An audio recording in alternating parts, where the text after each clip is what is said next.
नमस्कार दोस्तों, US legal में आपका स्वागत। और आज हम बात करेंगे इलाहाबाद हाई कोर्ट की और इलाहाबाद हाई कोर्ट की बेंच के द्वारा मोहम्मद आज़म खान, जो समाजवादी के नेता भी रह चुके हैं और उसके साथ साथ वो मेंबर ऑफ पार्लियामेंट भी रह चुके हैं। और इसके साथ साथ जो सबसे बड़ी बात है कि इलाहाबाद हाई कोर्ट के द्वारा आज़म खान को बेल ग्रांट की गई और उसके साथ साथ उनके ऊपर जो चार्जेस लगे थे वो चार्जेस एक प्रिवेंशन ऑफ करप्शन एक्ट के तहत और उसके साथ साथ आईपीसी की धारा के तहत उनके ऊपर ये एलिगेशन और चार्जेस को फ्रेम किया गया था। और उसके बाद जल निगम बोर्ड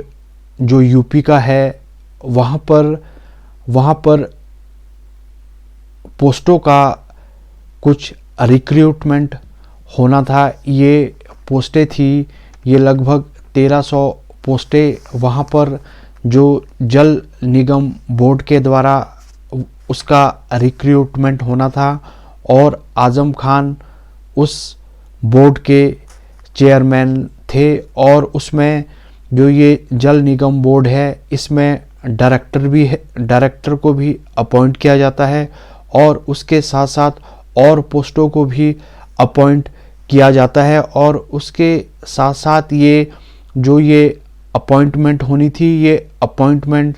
इसमें जल निगम बोर्ड में क्लर्क्स की होनी थी और उसके साथ साथ स्टेनोग्राफर्स की होनी थी और उसके साथ कुछ इंजीनियर्स की, कुछ एग्जीक्यूटिव इंजीनियर और कुछ जूनियर इंजीनियर की कुछ पोस्टें थी, उसकी रिक्रूटमेंट होनी थी। और उसके बाद ये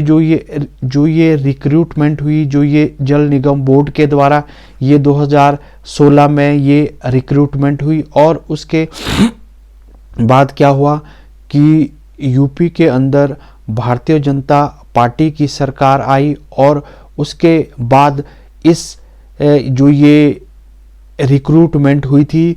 उसकी एक कंप्लेंट को दायर किया गया और उसके बाद उसमें इन्वेस्टिगेशन को शुरू किया गया। और ये जो इन्वेस्टिगेशन शुरू हुई, ये इन्वेस्टिगेशन शुरू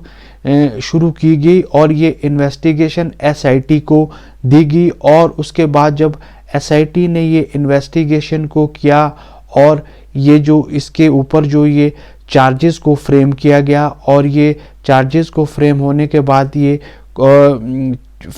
के बाद और इसमें जो सबसे पहले की बात ये है, ये आज़म खान के ऊपर जो ये चार्जेस लगे, जो ये फर्स्ट इंफॉर्मेशन रिपोर्ट जो उनके ऊपर ये एफआईआर दर्ज की गई, ये किन धाराओं के तहत ये एफआईआर दर्ज की गई। ये एफआईआर दर्ज की गई 400। ये सबसे पहले तो जो एफआईआर दर्ज हुई ये हुई है जी 409 आईपीसी की धारा, 420 आईपीसी की धारा, 120 आईपीसी की धारा और section 13 of the prevention of the corruption act के तहत ये केस और ये मुकदमा दायर किया गया और चार्जशीट को कोर्ट के अंदर फाइल किया गया। और उसके बाद कोर्ट के द्वारा कॉग्निजेंस ली गई और कोर्ट के द्वारा कॉग्निजेंस लेने के बाद इसमें इन्वेस्टिगेशन हुई और इन्वेस्टिगेशन होने के उपरांत जो इसमें जो अगली धाराएं लगी वो अगली धाराएं हैं जो इसमें लगी और इन्वेस्टिगेशन की गई। और इन्वेस्टिगेशन को जब कोर्ट के सामने सबमिट किया गया तो उसमें जो और इसमें जो ये आज़म खान के अलावा इसमें और भी को अक्यूज्ड है, उनके खिलाफ भी कुछ धाराएं को SIT के द्वारा और FIR में मेंशन किया गया। सबसे पहले तो जो धाराएं लगी वो 201, 204, 420, 467, 468, 477 और 120 भी section 13 prevention of corruption act के तहत ये धाराएं को लगाया गया। और जब इसमें इन्वेस्टिगेशन हुई और इन्वेस्टिगेशन होने के बाद इसमें 122 जो इसमें रिक्रूटमेंट हुई थी उनको इन्वेस्टिगेशन के दौरान उनको उस वर्क से निकाला गया और उसे आप बोल सकते हैं कि उसे उन 122 व्यक्ति को डिसमिस किया गया। और आज़म खान इलाहाबाद हाई कोर्ट के द्वारा आज़म खान को बेल ग्रांट की गई और बेल ग्रांट होने के बाद इसमें जो कोर्ट की ऑब्जर्वेशन रही, कोर्ट की ऑब्जर्वेशन सबसे पहले ये रही कि जो ये आज़म खान के ऊपर ये जो एलिगेशन लगे हैं ये अनट्रू है और उसके साथ जो प्रोसिक्यूशन है वो भी मिजरेबली फेल्ड रहा कि वो अपने एविडेंस को वहाँ पर एविडेंस को कोर्ट के अंदर प्रूव कर सके। और उसके साथ साथ आज़म खान के ऊपर जो ये चार्जेस लगे थे और सबसे बड़ी बात यह है कि आज़म खान के ऊपर कोई भी इस तरह का डायरेक्ट एविडेंस नहीं मिल पाया जहां कह सकते हैं कि वो एक दोषी है और उन्होंने इस रिक्रूटमेंट में कोई प्रिवेंशन ऑफ करप्शन एक्ट के तहत कोई धांधली को उठाया या कुछ इस तरह का करप्शन का एक्ट किया। उनके खिलाफ कोर्ट में SIT के द्वारा, पुलिस के द्वारा कोई भी तथ्य को सही ढंग से पेश नहीं किया गया और पब्लिक प्रोसिक्यूटर के द्वारा भी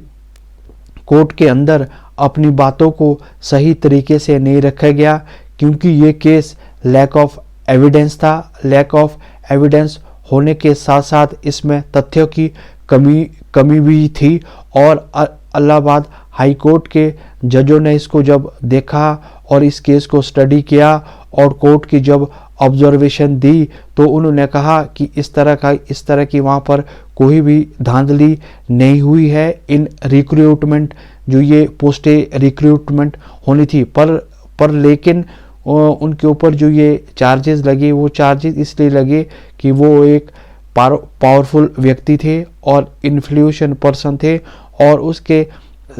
उसके साथ साथ वो जल निगम बोर्ड के चेयरमैन भी थे। पर लेकिन उनके खिलाफ कोई भी एविडेंस, कोई भी तथ्य नहीं मिल पाया और जो ये आज़म खान है वो एक यूपी की जेल में अभी तक बंद है और उसके साथ साथ कोर्ट ने कहा कि इनके खिलाफ कोई भी तथ्य, कोई भी एविडेंस नहीं मिल पाया है और जो इनके ऊपर प्रमा फासी केस को दर्शाया गया है वो भी एक रॉन्ग डायरेक्शन में दर्शाया गया है और कोर्ट ने कहा कि ये